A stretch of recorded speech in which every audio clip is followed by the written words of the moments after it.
Ya, Assalamualaikum warahmatullahi wabarakatuh. Perkenalkan, nama saya Fikri Azhari dengan NIM C240 123 1094. Oke, teman-teman, di sini balik lagi.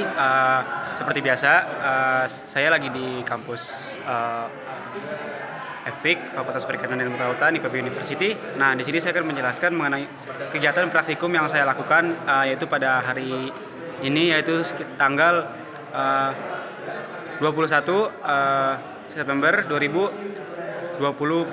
Nah, yaitu praktikum biologi perikanan yang dilakukan pada jam 8 pagi hingga jam 11.30. Nah, baik, di sini saya akan menjelaskan mengenai materi yang dilakukan pada hari ini dan menjelaskan materi apa saja yang dibahas serta kegiatan apa saja sih yang kita lakukan selama praktikum biologi perikanan. Oke, baik, langsung saja kita mulai. Nah, yaitu yang pertama, kita membahas mengenai analisis makanan ikan. Nah, jadi tuh kalian bisa lihat di sini tuh kita kayak melakukan sebuah praktikum di mana tujuannya itu untuk menganalisis makanan ikan. Tujuan praktikum kita itu tuh pertama untuk mengetahui organisme-organisme yang menjadi makanan ikan.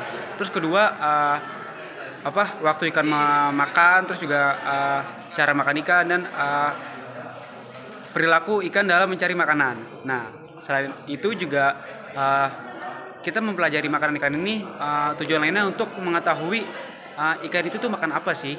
Terus juga dengan ikan itu makan apa, kita bisa menentukan perbedaan antara ikan karnivora, herbivora, dan omnivora. Nah, itu kita bisa menentukan melalui ukuran usus. Nah, kenapa ukuran panjang usus? Karena usus itu tuh mempengaruhi penentu dari jenis ikan tersebut, teman-teman. Seperti ikan karnivora. Ikan karnivora tuh memiliki usus yang cukup pendek ya, tidak terlalu panjang. Nah, kedua adalah herbivora. Nah, herbivora ini ikan pemakan tumbuh-tumbuhan. Nah, dia tuh ususnya tuh panjang, bahkan bisa 3 kali lipat dari panjang tubuhnya. Terus kedua adalah omnivora. Omnivora ini tubuhnya ususnya tidak terlalu panjang dan tidak terlalu pendek, sedang. Nah, itu kita bisa mengetahui lewat usus. Kemudian juga kegiatan yang kita lakukan adalah praktikum. Nah, praktikum yang kita lakukan yaitu kita menganalisis makanan ikan. Jadi kita memiliki sampel lambung dari ikan kembung yang sebelumnya telah kita lakukan, yaitu kelompok saya sendiri ikan kembung.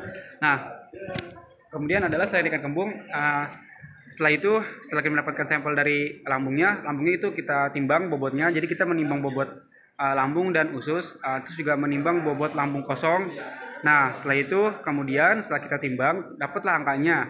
Setelah dapat angkanya, kemudian kita melakukan pembedahan untuk mengidentifikasi makanan apa sih yang dimakan oleh ikan kembung tersebut. Nah, setelah itu kita melakukan pembedahan pada bagian lambung. Nah, ikan lambung kembung ini emang cukup besar ya lambungnya. Jadi kita bisa melihat dengan mata telanjang tanpa perlu bantuan mikroskop.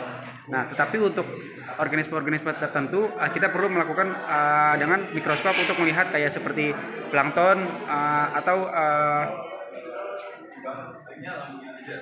seperti plankton dan lain-lainnya. Kemudian selain itu juga kita mengkerik. Jadi setelah kita membedah dari lambung, kita kerik. Nah, keluar tuh bagian-bagian isi lambung ikan kembung tersebut. Setelah itu bagian-bagian dalam lambung ikan kembung tersebut kita timbang. Jadi makanan dari yang ada di dalam lambung itu tuh kita timbang bobotnya. Setelah kita timbang, kita catat datanya. Kemudian setelah kita dapat datanya, kita timbang kembali bobot lambung yang kosong tadi yang sudah dikeluarkan makanan. Nah, setelah itu kita burai makanan-makanan tersebut. Nah, itu kita bisa mengidentifikasi bahwa di dalam lambung ikan kembung tersebut terdapat mikroorganisme lain dan ikan kecil-kecil seperti ikan teri dan udang. Nah, kita bisa menyimpulkan dengan dia memakan ikan teri dan udang, itu tandanya ikan kembung ini adalah ikan karnivora yang memakan daging, karena kita melihat dari dalam lambung yang sudah kita identifikasi tersebut, gitu teman-teman. Nah, selain itu juga setelah kita memburai, nah kita melihat dengan mikroskop untuk menemukan mikroorganisme kecil yang ada di dalam lambung tersebut. Mungkin seperti ini saya jelaskan. Misalkan kita menemukan ikan teri atau apa, nah itu kita identifikasi lagi mungkin di dalam ikan tersebut atau di antara dalam lambung tersebut tertelan atau termakan bagian-bagian seperti plankton, nah dan sejenisnya itu akan kita identifikasi menggunakan mikroskop bantuan karena tidak mungkin dengan mata telanjang seperti itu teman-teman. Nah mungkin itu saja video yang dapat saya jelaskan mengenai materi pada hari ini praktikum biologi perikanan yang dimana mengenai pembahasan makanan ikan dan serta kita praktikum apa saja yang kita lakukan pada hari ini. Nah mungkin itu saja kurang lebihnya, mohon maaf. Wassalamualaikum warahmatullahi wabarakatuh. See you.